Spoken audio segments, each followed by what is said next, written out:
The following is a special presentation of Tony Kurre Radio. Want the real story behind the sound bites and headlines?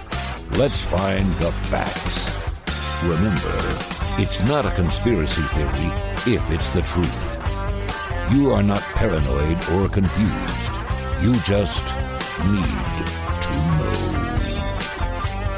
Welcome in, one and all. It is time for Need to Know. Keefer with you, as per usual, to talk about, well, whatever is going on in my twisted little mind, and also everything happening around us. And I've got a couple of dual subjects today to kind of bring you up to date on, and maybe give you a perspective that you haven't considered or have not heard from others. I'm going to start off on a side note. Yesterday on our radio program, which airs on Sunday mornings in Birmingham, we got a tip early in the day, like early morning. We're on at 9 o'clock in the morning. We got a tip yesterday that there was a lot of turbulence going on down in College Station, Texas. We've been speculating about Jimbo Fisher, the coach of the Texas A&M Aggies, who is paid not a slight sum, let's say, almost $12 million a year to coach that football team, which is inconceivable on the front end. But the fact that they gave him originally a 7-year contract and extended it 3 or 4 more years, I'm not sure which, a couple of years ago when LSU was threatening to steal him away.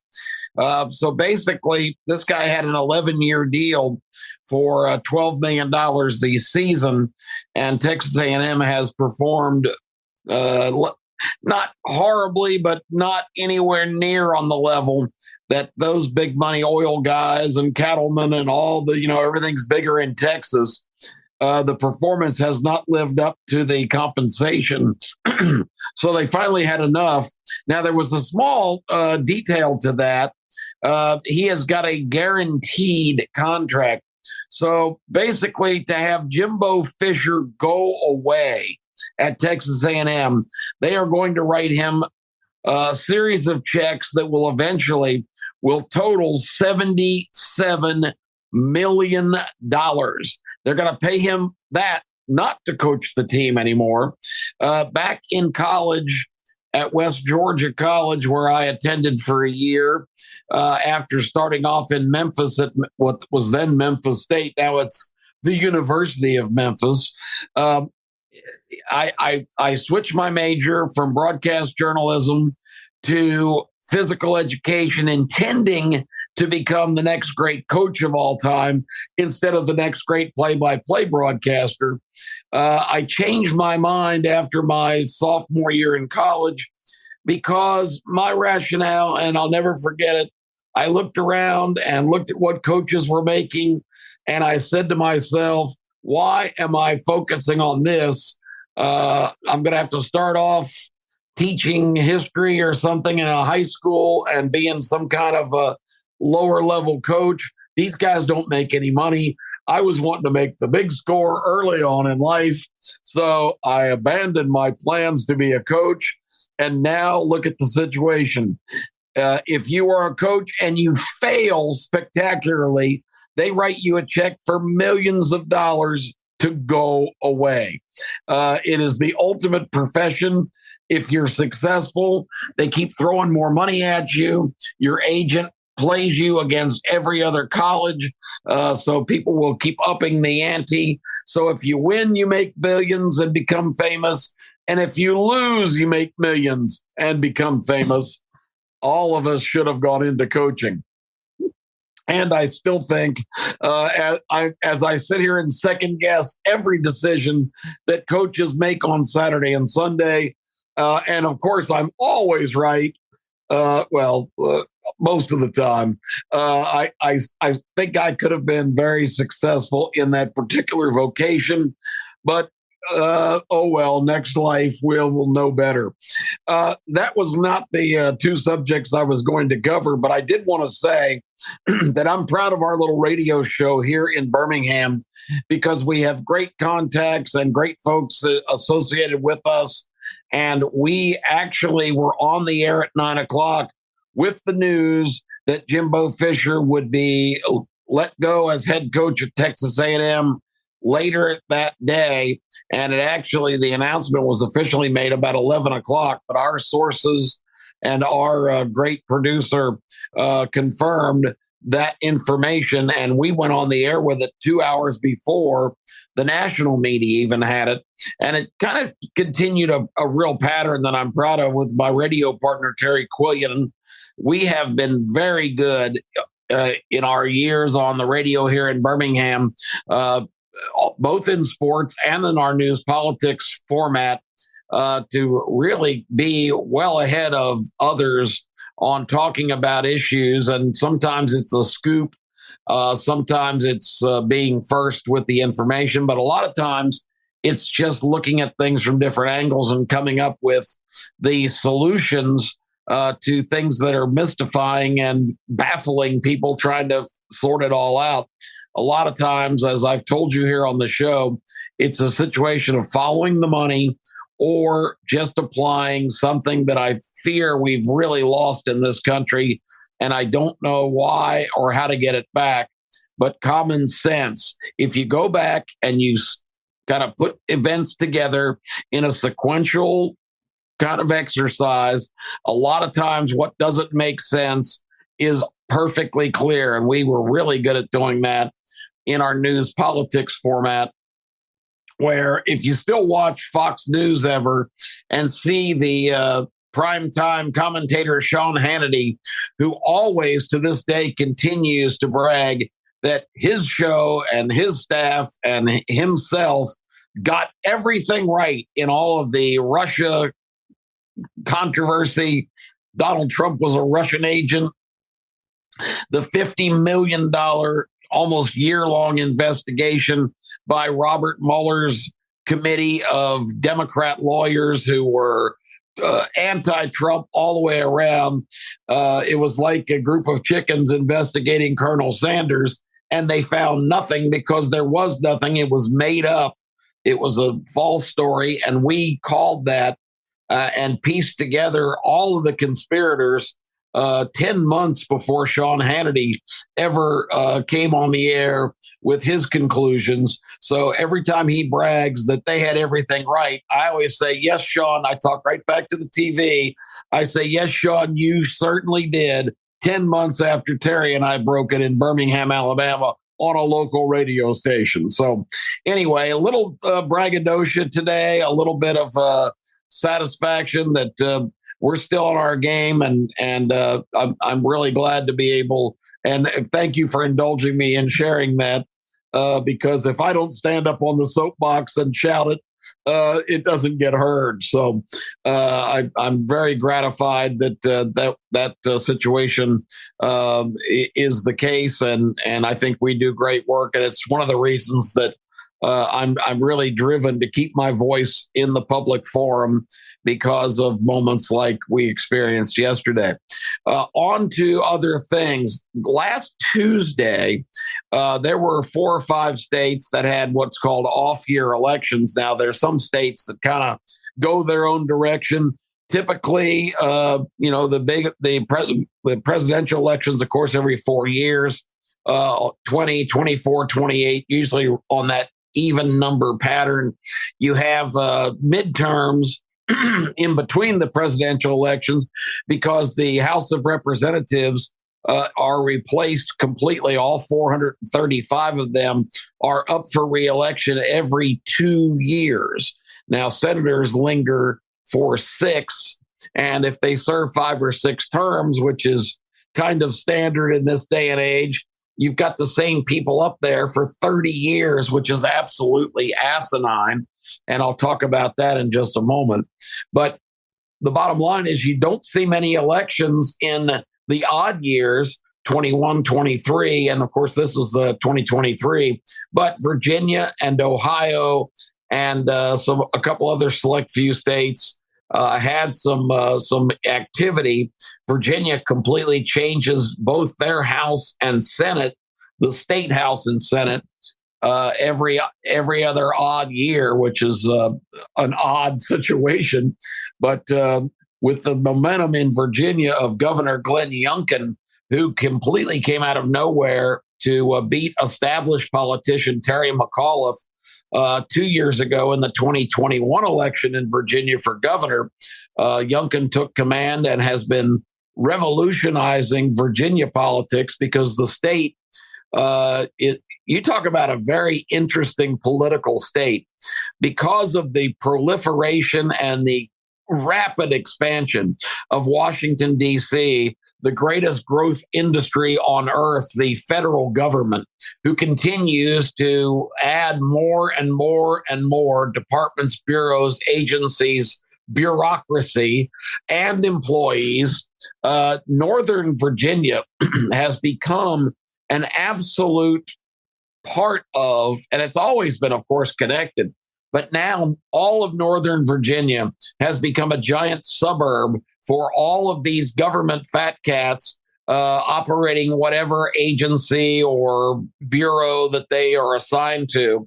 And a lot of these people that are not elected by you and I that latch on to these government jobs there and ride that bucking bronco all the way till the end when they can qualify for retirement.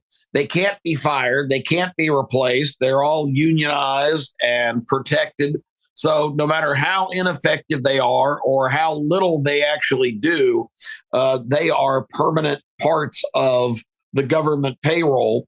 And that's why you and I's tax dollars are wasted and continue to go up, because you've got to take care of all of these government bureaucrats. One of the reasons Donald Trump had to go in 2020, the last year of his situation there, he actually started moving toward a campaign promise of, quote, draining the swamp, which he had not really gotten done. It was just a campaign slogan. But after being there and being burned by several of his appointments and finding out that he was getting no cooperation, I don't care who you are, if you're law enforcement, if you're the president, if you issue orders and people do not follow those orders, or in the case of the Department of Justice and the FBI, if you are not enforcing the law and people are able to break it without any repercussions, then the whole system breaks down. It's great to have laws and edicts and orders and regulations coming from the top, but if the bureaucracies do not adhere to those orders or ignore them or don't enforce them, they're just useless. It's just like now the situation on the southern border. We have clear-cut laws in the Constitution of what the federal government is supposed to do, but this administration just chooses not to do them. So laws and regulations are fine. If they're not enforced, they're a complete waste of time and are not even worth mentioning. So you've got a situation in Virginia where Northern Virginia is just this megaplex of D.C. people now. And of course, in Washington, D.C., in the 2020 election, when it was Biden against Trump, I don't think it will surprise you to hear that Donald Trump in Washington, D.C., which again includes, not officially, but Northern Virginia is just an extension now. Donald Trump only got 9% of the vote. Now, any candidate that only gets 9% of the vote in any election, that tells you how absurd the distribution of voters there are.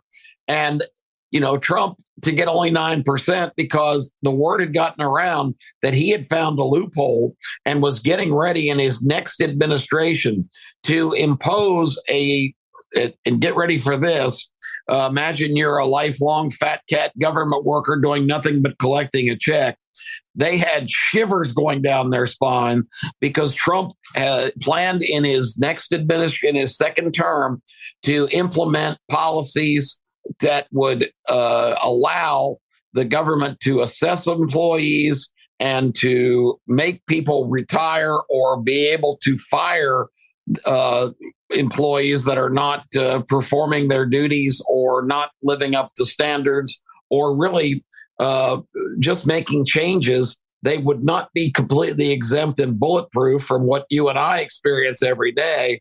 We got to perform in our jobs or we're expendable. Government workers don't have that problem. And when Trump even word got out that that's what he was working on and that's what he intended to do was to take away their bulletproof invincibility, the panic button was pushed and he absolutely had to go. They could not allow him to come back and implement that because the gravy train would be derailed. So Virginia, the northern part has become, and this was once a very conservative state. If you know any Virginians, they're very different kind of folks. They are basically still kind of old South in terms of their viewpoint on things. But again, the top third of their state, which is one of their major population areas, has been infested with government workers. So if you get down to the southern parts of even the central parts, the coastal parts, the southern parts, I told you Trump only got 9%. In that part of the state, he was getting 65% because it is amazingly conservative and right. And it is a very interesting dichotomy in those two sections of the state.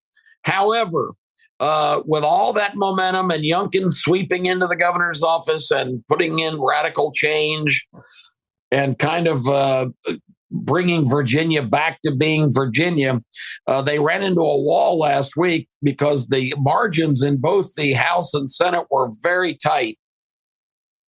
He only had a 4-seat advantage in the House, and I think he had a 5-seat deficit in the Senate.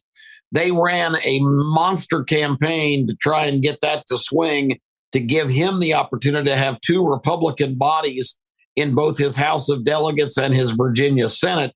And a lot of the experts, a lot of the polling seemed to indicate that he was going to be able to do that. But he failed. And the reason he failed, and the House not only did not stay in his hands, it flipped to the Democrats, as well as the Senate staying with the Democrats.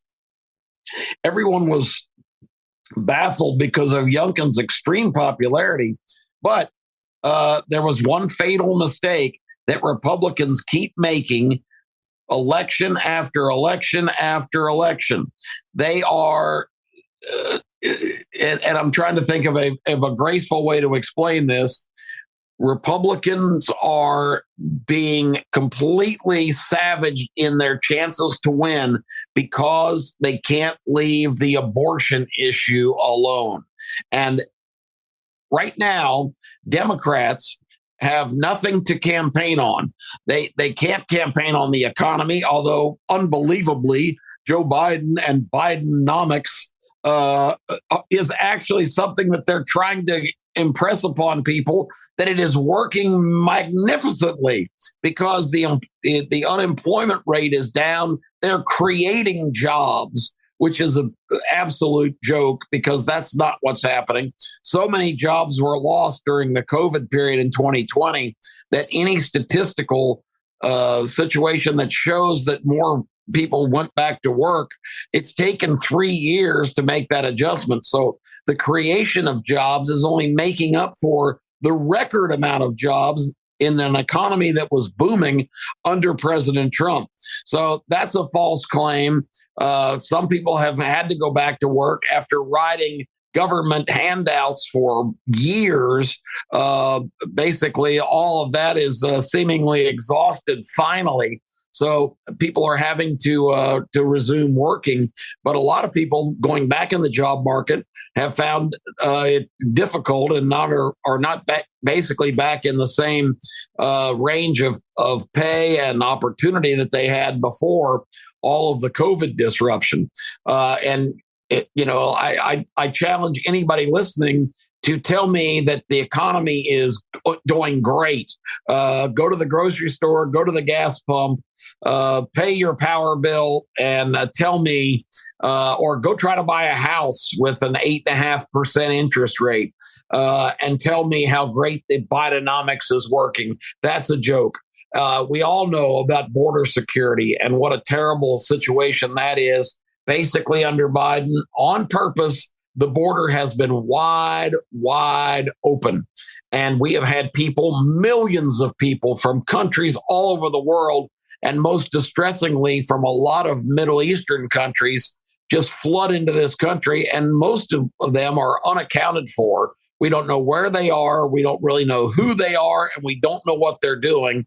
And if you're not disturbed by last Tuesday, when Christopher Wray, the FBI director, testified before the House and the House committee and said, we all need to be very concerned because they believe there are terror cells already in the country and functioning, and it is not improbable that we're going to have a major terrorist event in the United States on our soil, which until that day in September of 2001, we didn't think was possible until airplanes slammed into the World Trade Center and the Pentagon and crashed on a field in Pennsylvania, attempting to wreak havoc at the United States Capitol building.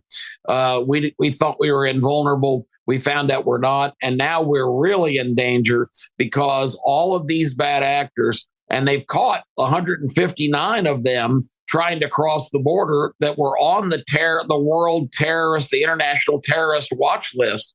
Those people were accosted. I don't know if they were immediately deported and just made another try and walked right in the second time. We really don't know. The statistics doesn't give us any indication, but we know that at least 159 of those were stopped and detained at the border in an attempt to get in. How many of them just walked right in and are free to operate in our country is terrifying. But so you've got the administration's FBI director saying that we really need to be on guard, while you have the director of Homeland Security, which has now become an absolute joke, the title right down to the operation of it, Mayorkas, telling everybody the border's secure. We've had no problems at the border. Everything's going great. While tens of thousands of people cross every single day, and they're crossing because the Biden administration, through all of his globalist chums, have put out the word, come to America. We're going to house you. We're going to feed you. We're going to educate your children. Come on down with, the water's great. And so we've lured all these people from all over the world to come here because they want to create instability. They want this nation to implode from within. They want to economically destroy this country because the goal is the United States does not need to be a superpower. We need to be a good global citizen and lend our shoulder to the wheel of everybody in the world. With our wealth and our strength and our resources, America should be at the table serving all the rest of the world's needs. And that's the goal. And that's a really simple breakdown of what's going on. They want chaos. They want turmoil. They want the economy destroyed here. They want American values and traditions gone. This whole idea of representative government of the people, by the people, for the people is an abhorrent situation in their minds. They're the elites. They're the world's great global leaders. We've talked about the old school European mentality that monarchy and the chosen ones are the people that should be pulling the strings. And then you've got the fanatics in the Middle East that want to turn the clock back to the 10th or 11th century. Any women who support anything happening in the Middle East, as far as this hardcore, delusional, prehistoric notion that these guys with beards down to their belt line are these, brilliant leaders that make decisions. They want to go back to where no one has any rights or has any kind of quality of life. They want to go back to this hardcore Islamic sort of Stone Age situation where women have no rights, where people have no rights, and anybody different, if you're gay, if you have any kind of problem with how the government makes decisions, you are vulnerable to just be eliminated. And that's the people that are in the streets and yelling and screaming in support for this Iranian-backed ISIS group, Hamas, who is really in existence for the elimination of Israel and the Jews. But again, I'm kind of drifted off the subject here because I want to say I got into the abortion thing. The reason that Glenn Youngkin's lost in Virginia is because a lot of the people I just described and the overwhelming majority of women, and I've had it said to me 3 or 4 times by women of several different generations, that they absolutely resent an old white guy telling them what their opinion on abortion should be. I learned about 50 years ago to completely stay away from that issue because it was basically clear to me that if I offered an opinion, nobody wanted to hear it, especially a woman.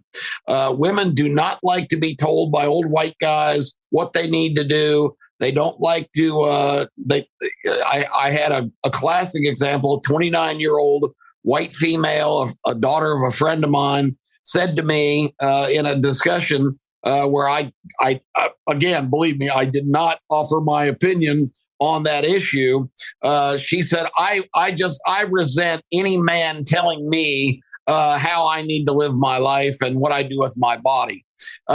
And that's at the core of this. Even women that are inclined to probably be against abortion are not going to be happy with any man dictating to them what they're going to do. And that's just the modern era we live in. And these cretins in the Middle East want to go back to a such situation where women are not allowed to have an original thought. They do what their men tell them to do. And yet we still have the same people in the streets supporting that kind of ridiculous prehistoric attitude, at the same time voting against people that have great economic solutions and different things to get our country back on track. But they can't stay away from trying to impose policy on abortion. And women are rejecting that in droves. It's an issue the Republicans can't win. They just need to shut up and focus on the other things that they can bring to the table successfully and let this abortion thing play out now. The Supreme Court set the stage where every state and the elected representatives in each of those states can make the policies. People running for office and running in offices that are like the governorship and senators and House of Representatives, if you're an old white guy, you can't talk about abortion and you can't give your policy on it because it's going to be summarily rejected. And it's a losing issue for Republicans. And if they want to win elections, they need to stop talking about it and focus on what they can actually bring to the table. So that disruption took place in Virginia. Youngkin's lost the House that he had and did not take the Senate. In Ohio, there were a couple of abortion bills on the ballot that went overwhelmingly for the restriction on the number of weeks you could have. It's unconscionable to me that some people support abortions right up to the moment of birth. But that's, again, not something that if I weigh in, my opinion means absolutely nothing. This is a women's issue, and women have to be comfortable with what the situation is in terms of how all that becomes adjudicated. It is not a good issue for anyone else to even weigh in. And that's something the Republicans have learned the hard way over and over, because the Democrats in Virginia spent almost $30 million compared to less than $5 million for the Republican candidates, and the 30 million came from all over the country, from people that wanted it put into one issue. Every political commercial leading up to that election in Virginia was about abortion, and it was about taking away women's rights, and it was about that issue. And that became the absolute focus. It doesn't matter that we're paying $5 a gallon for gas. It doesn't matter that the prices at the grocery store and retail stores and just to live in this country or try to buy a house or pay your power bill, it doesn't matter if those are through the roof. It is this movement on abortion that is the linchpin issue that works time after time. It kept the Republicans from sweeping the Congress in 2022 on a national level, and it's reared its head again in Virginia this past election. And that is an issue that they need to stay away from if they want to affect some change and get some of these extreme left people out of office, because they found a winning issue. And until the Republicans learn the lesson, and they never seem to, so they're about the stupidest politicians that ever walked the face of the earth, we're going to be staying in this gridlock situation with a divided country, and a lot of things going very disturbingly, like being warned that we're prone to a terrorist attack because of the same administration's border policy. So if all this nonsense doesn't make sense, I hope that summary does, because that's the issue that is right now keeping Democrats in power, because Republicans just aren't smart enough to leave it alone.